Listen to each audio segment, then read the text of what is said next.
Well, today we're at Mount Nebo. This is a place where Moses brought the Israelites just before entering the Holy Land.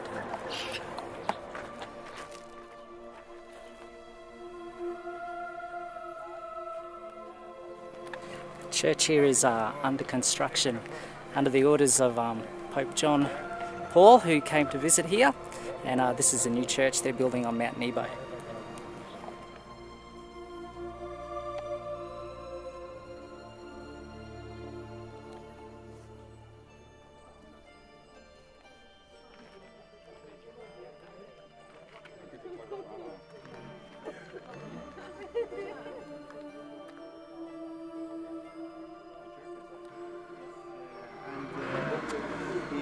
It's a very, very dusty day today, so we can't see too far, but this is where Moses brought the Israelites after they'd been wandering the desert for 40 years. And when they got to this point, God said to Moses, just come to this point, and this is as far as you're going to see. You're not actually going to see the promised land. And somewhere around this place, Moses died, and then Joshua took over, leading the Israelites into the promised land and taking over.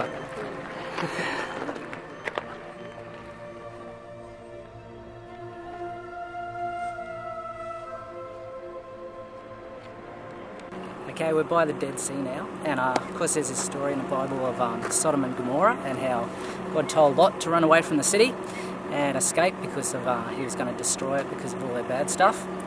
And what happened is, as Lot was running away, his wife looked back. She was told not to look back, and she looked back, and she turned into a pillar of salt.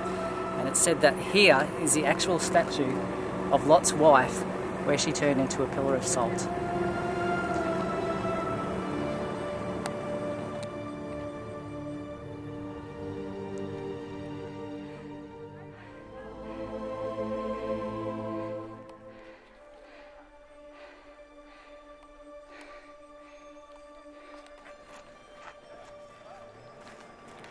Okay, later in history the walls were fortified, and the only way of getting inside the walls of St. Catherine's was being pulled up by ropes into a box just behind me.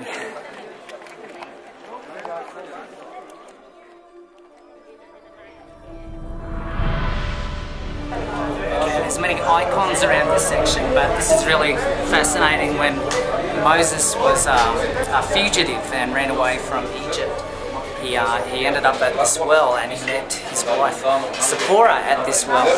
And tradition says that this is the well right here where Moses met Zipporah.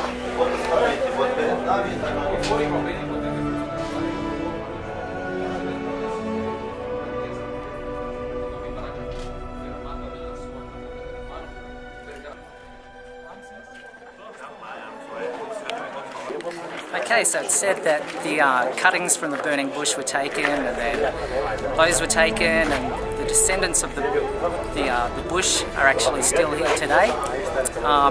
This bush is only grown here, it's not grown anywhere else in Egypt, and so that's pretty amazing that the bush has survived for this long, but it's the only place in Egypt where it actually grows. And there it is right there. The burning bush.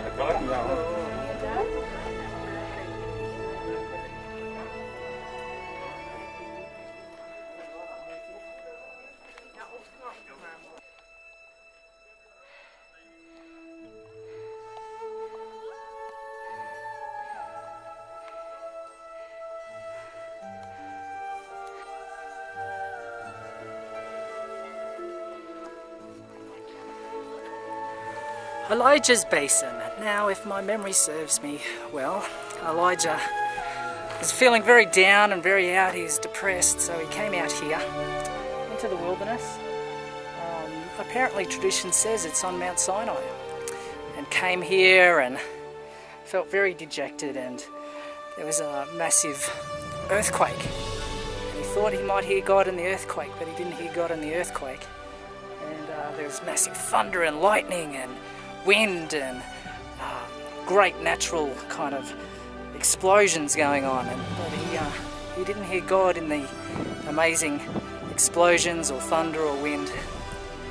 And then he heard just a gentle whisper, a still small voice in quietness, and that was the voice of God. It said that Elijah heard God's voice right here, and he was feeling hungry, and God enabled him to be fed through ravens who came to help him.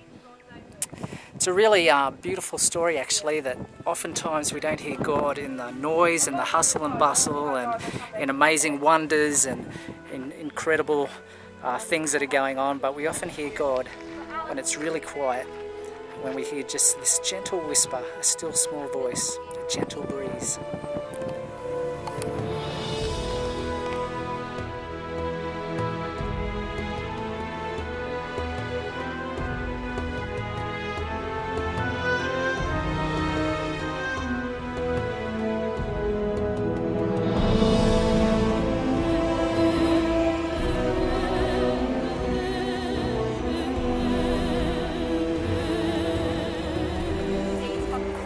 Coptic CAIRO, the Christian centre of Cairo. This is an ancient part of Christian history here in Egypt.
Inside this church, the Church of Saint, who is it, Barnabas?